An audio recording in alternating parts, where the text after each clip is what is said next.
Have we not passed this way before? Scouts say no, Your Grace. They mark the trees. Elves could have erased the marks, or left new ones where we've yet to tread. Best to follow the sun. Only way not to lose your bearings.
Meve was riding at the head of the caravan when Black Rayla rode up and leaned towards her. She spoke in a whisper, a hand shielding her mouth. Your Grace, I've something important to tell you. Yet you can't show anything's amiss. Look straight ahead. Make no sudden moves. Meve nodded slightly and waited for her to continue. Scoia'tael scouts in the woods, watching us. Eldain's near here somewhere, preparing his attack. So what do you propose? Asked the Queen, her gaze fixed on the road ahead. Let him catch us out in the open. We're sitting ducks. But there are ruins nearby, an elven cemetery. We can find cover behind its walls. Meve was accustomed to discussing important decisions with all her advisors, but she knew there was no time for consultation now. She had to trust Black Rayla's advice, and so without further delay issued the appropriate orders. Meve's retinue reached the cemetery before dusk. Her soldiers knocked down the marble statuary and piled them into barricades, while scouts took up positions outside the walls to watch for the foe's approach. When the sun set, the woods exhaled the heat of the day, and a thick fog soon arose. Out of the mist stepped Reynard's scouts, bound and pushed forward by elves. One of the Scoia'tael, a sturdy elf with long hair, stood by the cemetery wall and cried, I am Eldain. I would speak to Meve. I am she. Speak. Cadmil en Kedvagenvid Rena. This place is of great import to us, the Enshe. I would tell you of its monuments, of the weeping Ensevern, carved by 3 generations of sculptors, or of the alabaster relief of King Kelad, so beautiful even the birds would gather to admire it. But I see your men have found our memorials, and, in the way of Dwan, destroyed them without a second thought. I cannot say this comes as a surprise. You've already shown the gods molded you from the basest of matter. Get to the point, Eldain. So I shall. As you certainly know, the necropolis is surrounded. Soon there shall be a battle, but it is unseemly to fight in a cemetery. So I ask you to come out into the open. And surrender our tactical advantage. I suspected a matter so impractical as respecting the dead would mean nothing to you, Dwan. So I submit one more argument. The lives of the soldiers you sent to spy. If you leave the cemetery, I shall set them free. They will fight at your side. If not, I shall kill them, here and now. Milady, don't listen to him. He can't be trusted. Rayla, those are good men. Fabian, Gerrit, Matthias, they've served me for a decade. They'd crawl through 7 hells for their queen. They do not deserve such a death.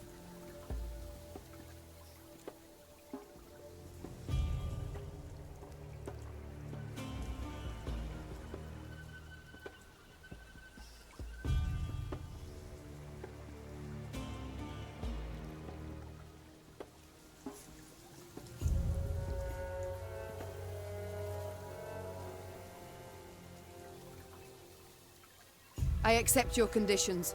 Your Grace, I beg you. Soldiers! We march into the field! Eldain clasped his hands in thanks. Then, in a swift, almost careless movement, slit the throat of the scout standing nearest to him. You should have listened to Rayla, Your Grace. We elves truly cannot be trusted. Spala!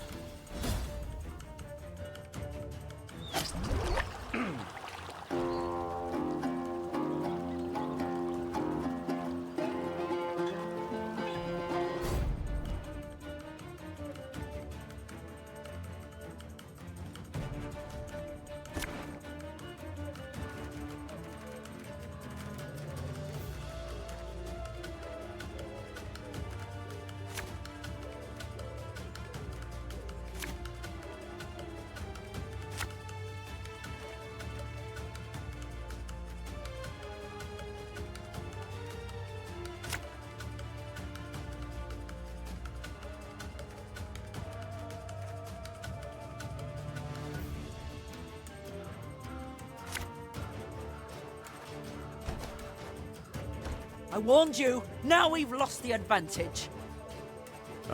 I'm sorry, Your Grace. I take full responsibility. Should have listened to me, old lady.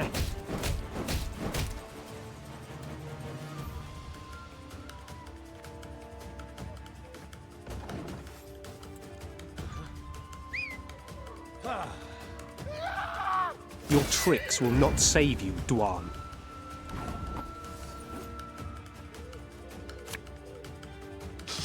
I smell a leak.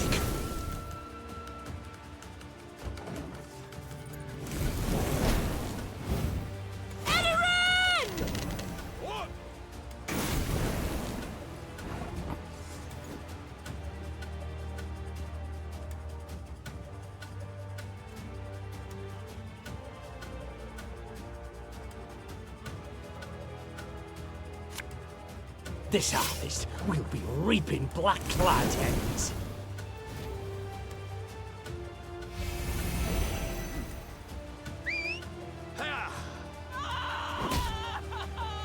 Show me the coin or sod off.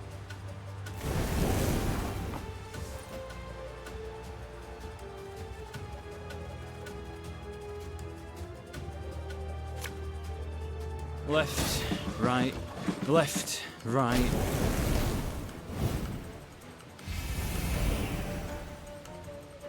Nay, Dwan fe camest.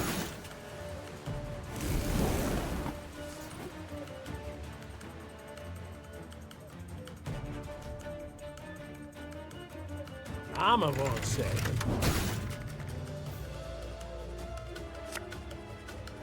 Thing about slings, they hide well.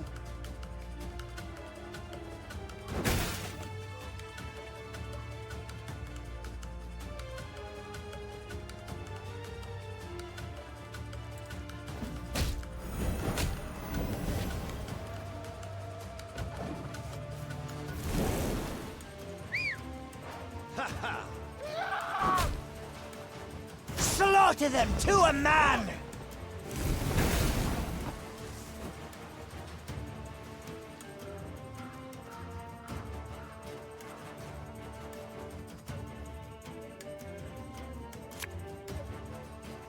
You mad? Don't shake that!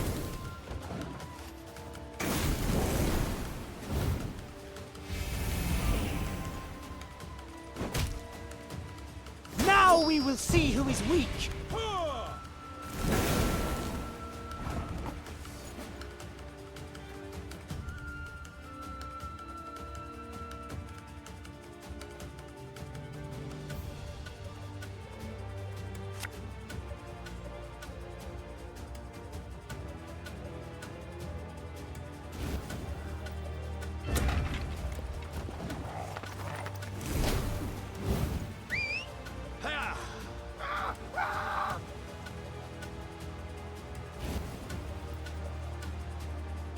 I shall not fail!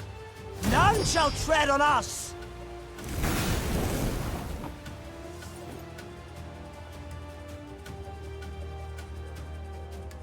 Again and again and again. Look what the werecat dragged in.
Peace with humans? I buy that. Blegger! Beaner! After a long, bloody battle, Eldain's unit was destroyed, and Eldain himself sat at Meave's feet, defeated and dying. To die in a cemetery. Something amusing in it, wouldn't you say? I am surprised you are in the mood for humor. All my tears I shed years ago. My family, killed in a massacre aimed at eradicating our race. Senseless. Utterly senseless. Reyna, we have lost. Me, my Scoia'tael, the Enshe. We shall vanish from this earth. Your grandchildren will know us in fairy tales only. I know I deceived you, but lay my bones to rest in a grave. Let me part this world with dignity. Ager Dregared. Oh, please! How dare he? Look, he laughs, Your Grace! This dog should rot in an open field. Need I mention the willow? The men he strung from it?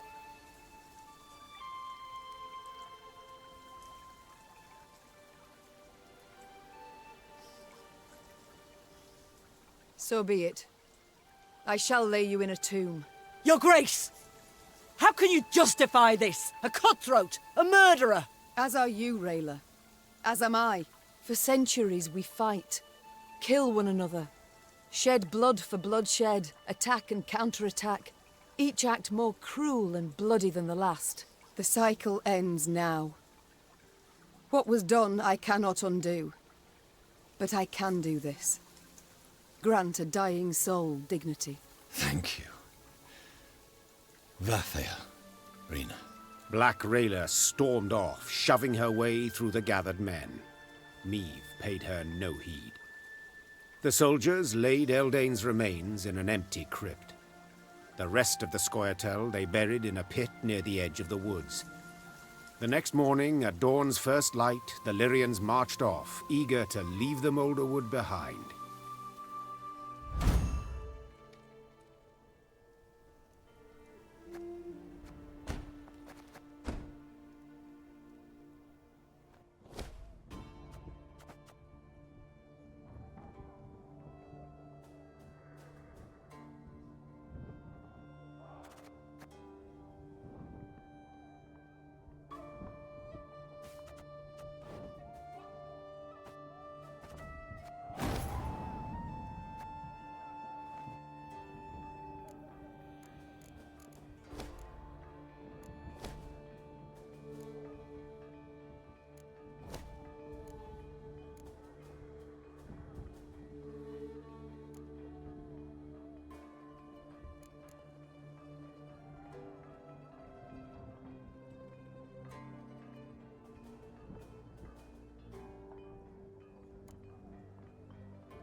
Oh, at last.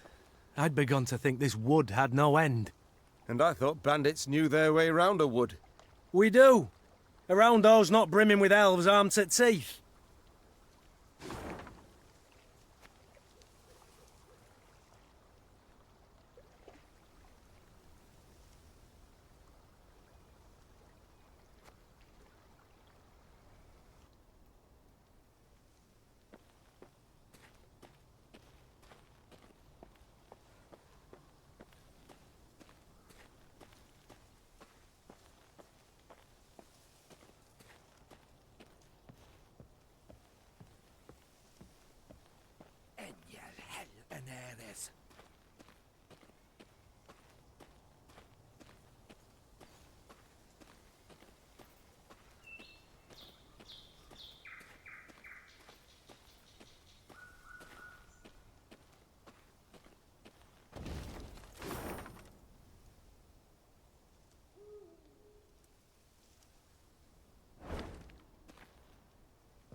Maeve's path took her to the village of Iconfurt.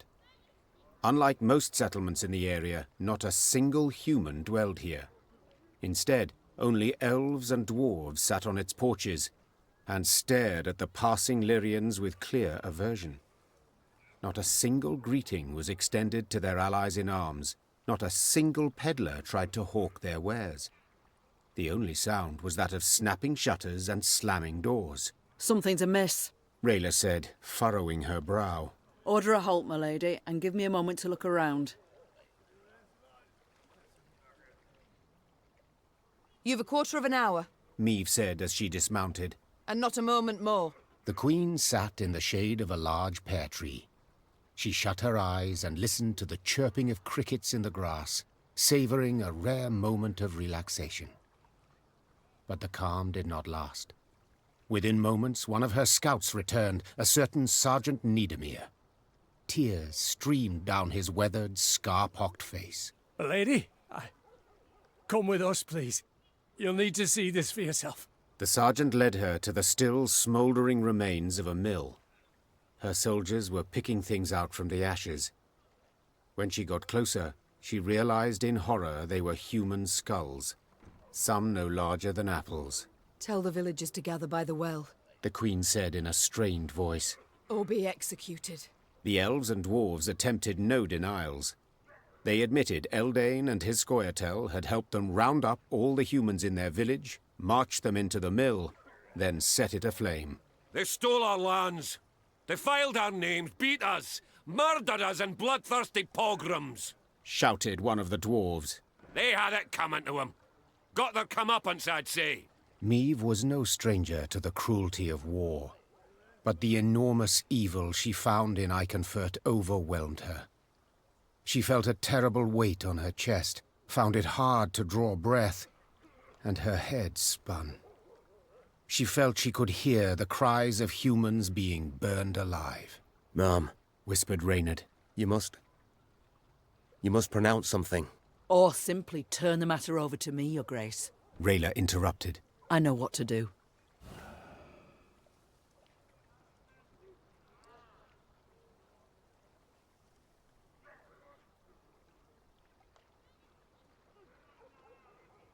You know what you deserve, Maeve said. But my soldiers are neither murderers nor executioners, and you are not my subjects.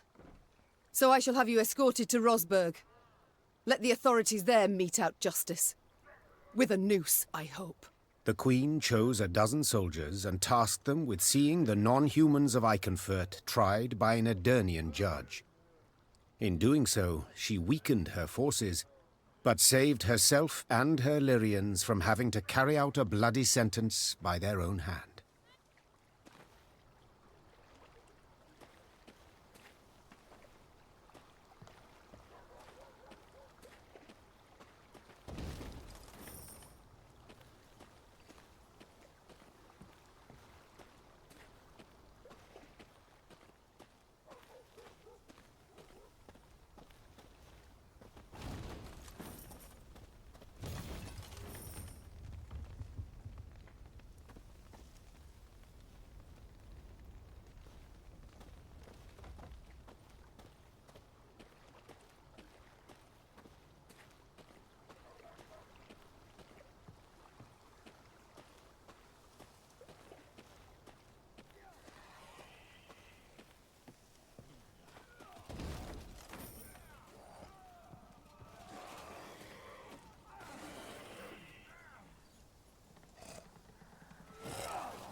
What was that?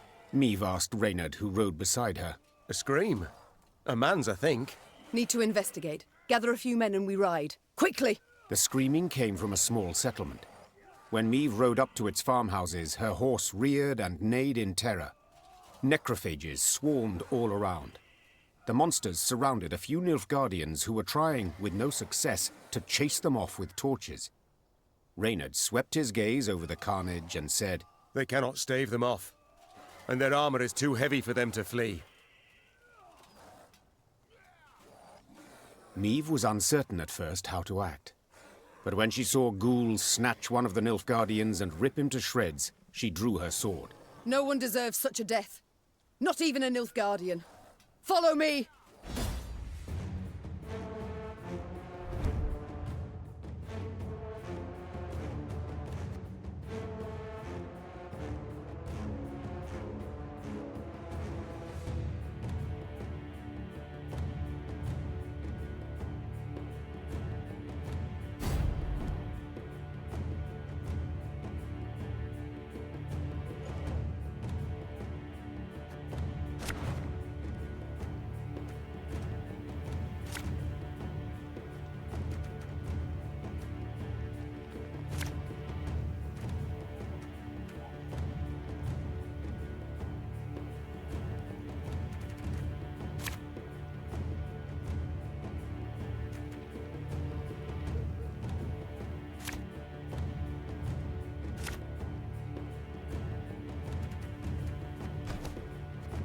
Lower your weapons! We're here to rescue you!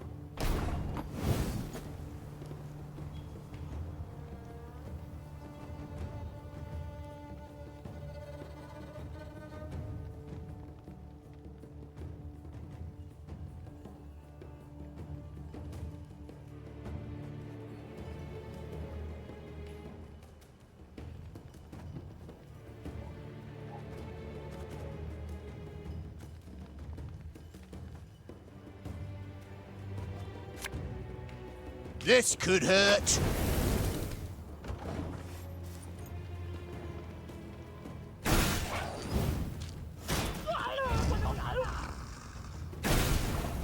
Well, why do you help us?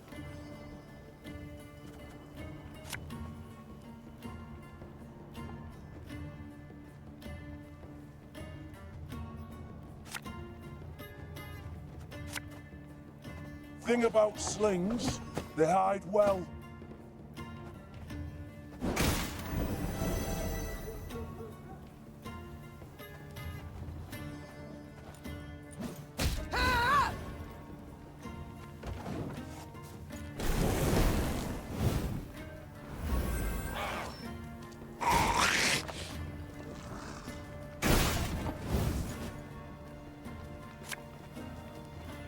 Gotta get our asses moving.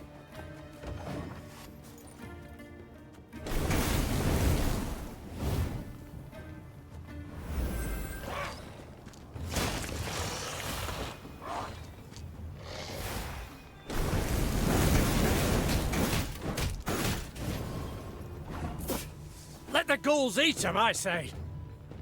Silence! The Queen has made her decision.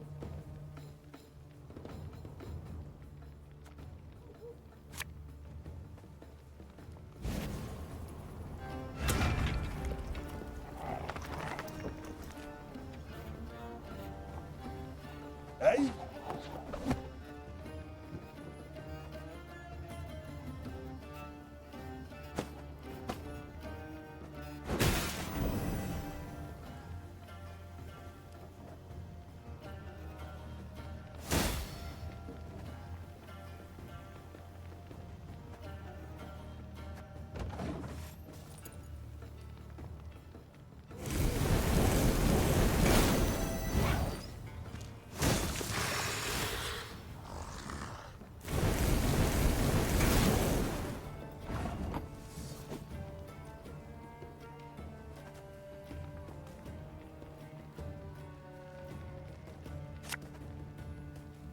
My spirit's willing and how, but these damn boots are killing me.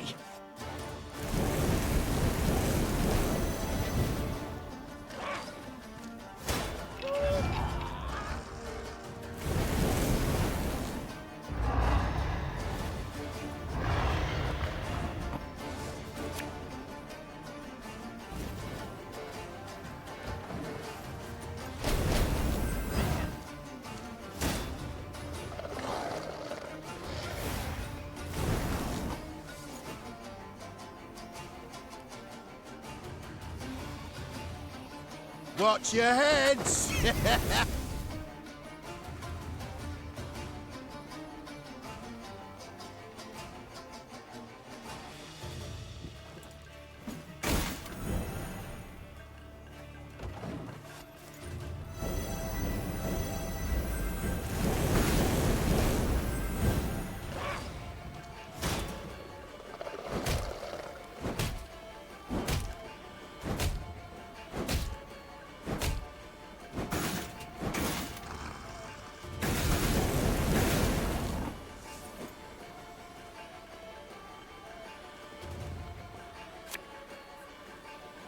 And just when you thought things were about to get dull.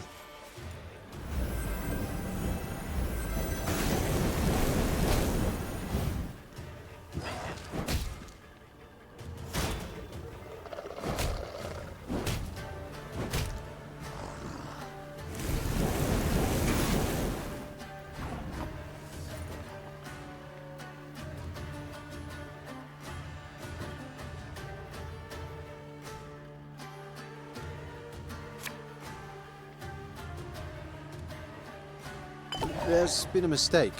I'm no mage.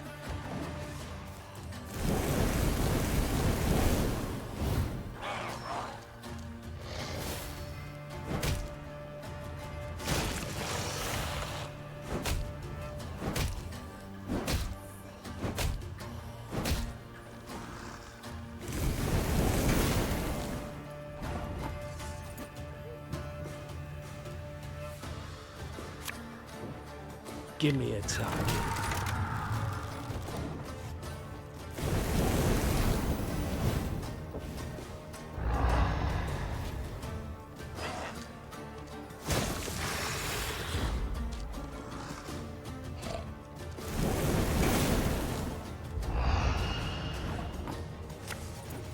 My scars? No, they don't hurt.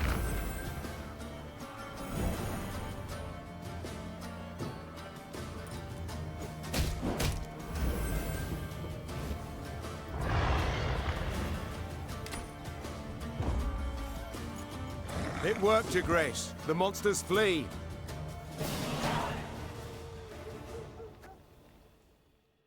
The Lyrians and the Nilfgaardians fought the monsters side by side, a united force. But when the last necrophage fell, the soldiers immediately returned to their respective divisions. Meave's soldiers looked at the invaders askance, uncertain what would happen next. Suddenly, one of the Nilfgaardians broke ranks and fell to his knees. Your Grace, I know you have no reason to trust us, but we are not enemies. We hail from Geso, a land Nilfgaard conquered and made its province. We did not ask to fight in this war by force. We were conscripted. The soldier hefted his sword by the blade and handed it, hilt first, to the Queen. We yearned for a way to desert, and we have found it. Your Grace, allow us to join your army. We long for the Empire's defeat every bit as much as you do. Meave helped the kneeling soldier to his feet. The enemy of Nilfgaard is my friend, no matter who he is or whence he hail. The Lyrians were clearly displeased with their queen's decision. The black-clad deserters from Geso would need to earn their trust.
The burning fields and orchards spewed thick black smoke, turning day into darkest night.